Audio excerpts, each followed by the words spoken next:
Hello everyone! In this video we're going to draw a camel.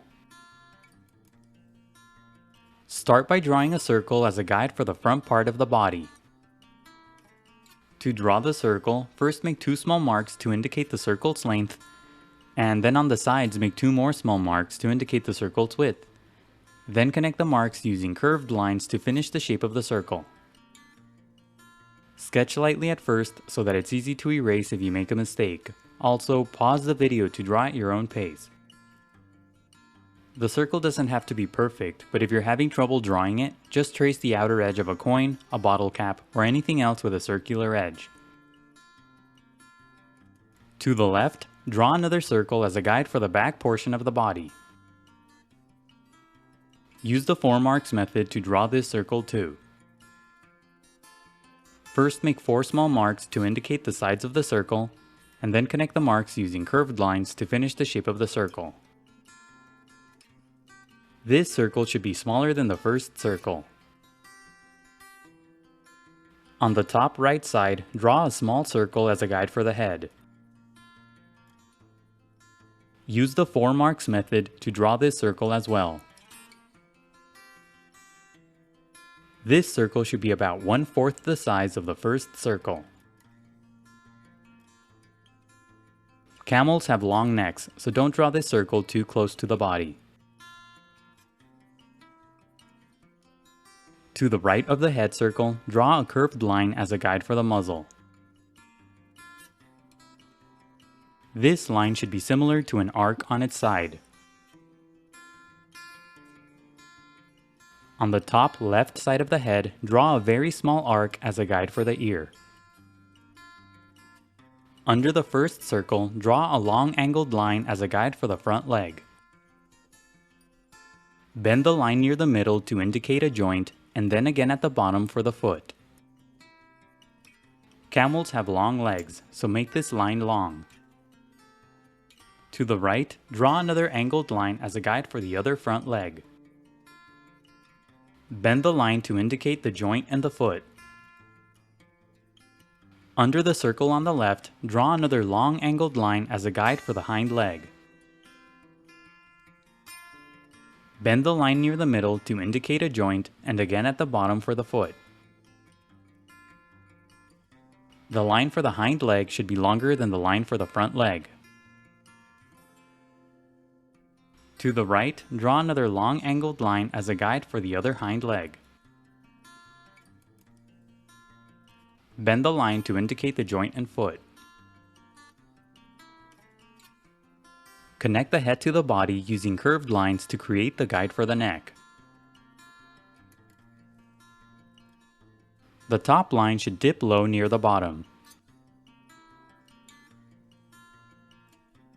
The bottom line should be longer than the top line.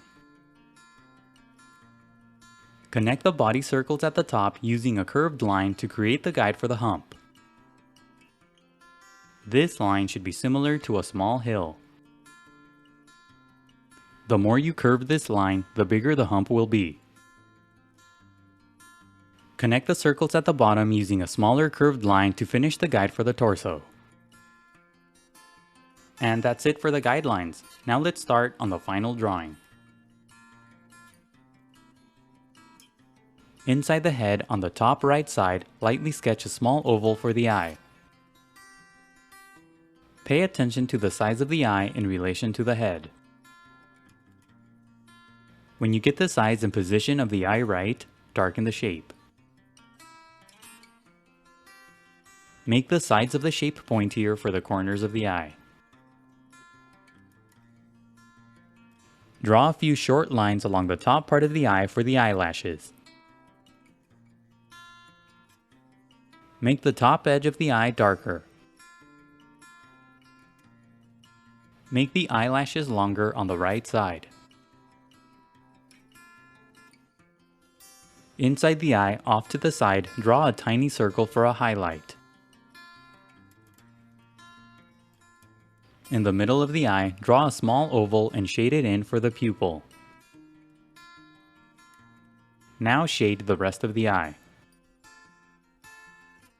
Use a value that's lighter than the pupil when you shade the eye.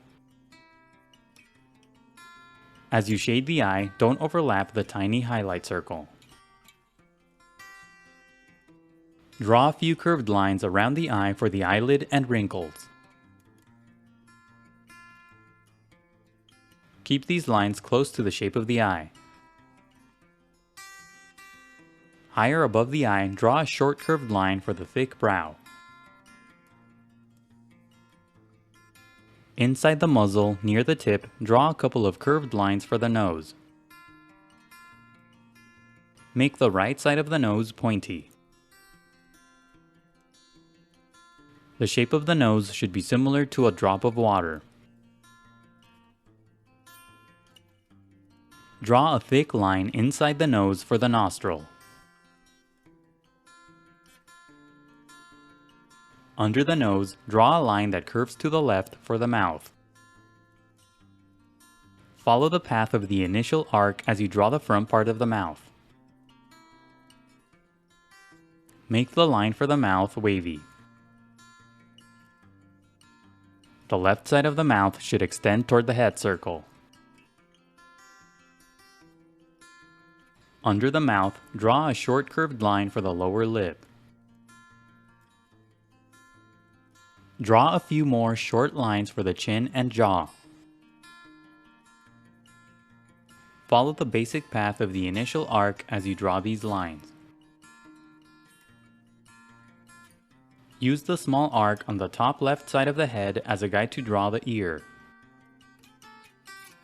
Darken the shape of the arc using short strokes for a furry texture. Add a few more short strokes around the arc for more fur. Now use the other shapes and lines as guides to draw the rest of the head. Make the top part of the head flatter than the initial circle. Connect the top part of the head to the top part of the muzzle.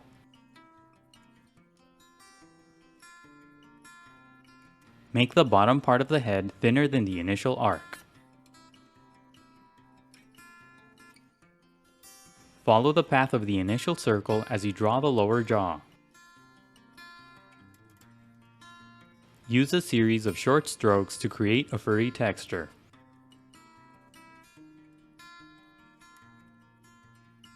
Add a few more short strokes inside the head to emphasize the structure.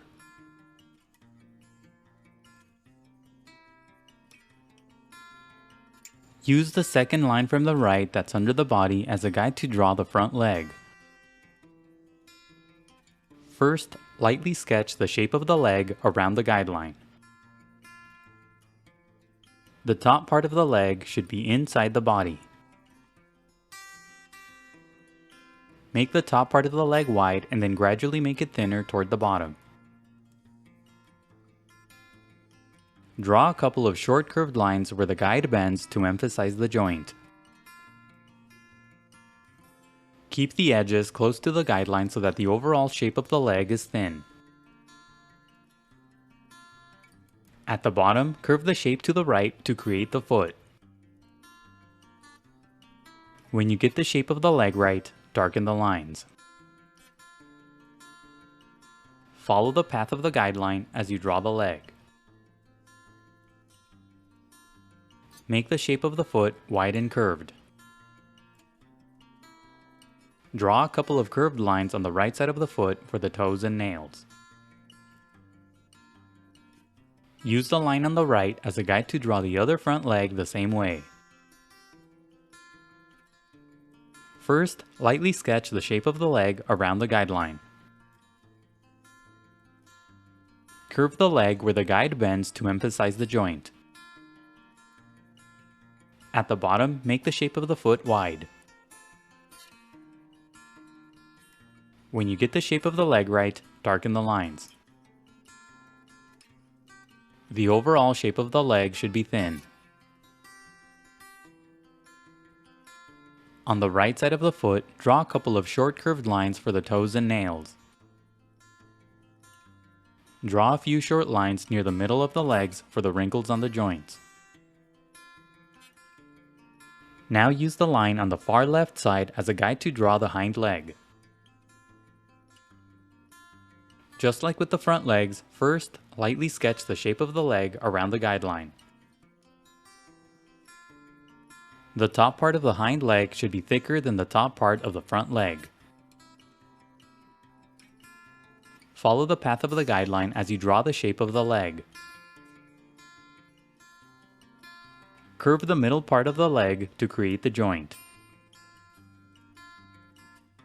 Make the bottom part of the shape wide for the foot. When you get the shape of the leg right, darken the lines. This leg should be far on the left side of the body. Add a few curved lines near the middle of the leg for the wrinkles on the joint.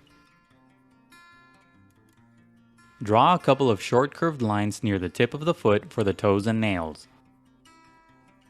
Use the line on the right as a guide to draw the other hind leg the same way. Lightly sketch the leg around the guideline and only darken the lines when you get the shape right. Curve the shape in the middle to create the joint. Make the shape wide at the bottom for the foot. Draw a couple of short curved lines near the tip of the foot for the toes and nails. Now use the remaining shapes and lines as guides to draw the rest of the body. Simply darken the outer edges of the guides to create the shape of the body. Use a series of short strokes to create a furry texture. The neck should be wide at the bottom and thinner at the top. Use slightly longer strokes at the top of the hump for more fur. On the left side, draw a series of short strokes for the tail. Most of the tail will be hidden behind the hind leg. Darken the bottom line to finish the shape of the body. Now erase the initial guidelines. The next few steps are sped up so that the video isn't too long. Don't worry about erasing all of the guidelines, it's okay if you leave some behind. Redraw any of the final lines that you may have accidentally erased. Now shade your drawing. Camels don't really have a pattern on their coats, so just use a medium value all over the body. Shade lightly at first and gradually build up to darker values. For light values, push down very lightly on your pencil, then push down harder for darker values. Use darker values throughout the body to create shadows. Shadows will give the figure more dimension and volume. Pick a light source as you shade so that the shadows are consistent throughout the body. Here the light source is coming from the top, so most of the shadows will be on the underside of the shapes. Use a darker value for the fur on top of the hump and tail. As you shade, use strokes that go in the direction of the fur. Shading can be time consuming, so be patient and take breaks. It's a good idea to use reference as you shade for a more accurate depiction of a camel. Draw a shadow at the bottom using a medium value. Keep shading until you're happy with the result. And that's it for the camel. Don't forget to pause the video to draw at your own pace. Also, please visit howtodrawanimals.com where every step of this tutorial is broken down into an individual image. That's how, and then the number 2, then drawanimals.com. If you enjoyed the video, please leave a like and a comment. Also subscribe for more videos in the future. Thank you for watching, and until next time, keep drawing.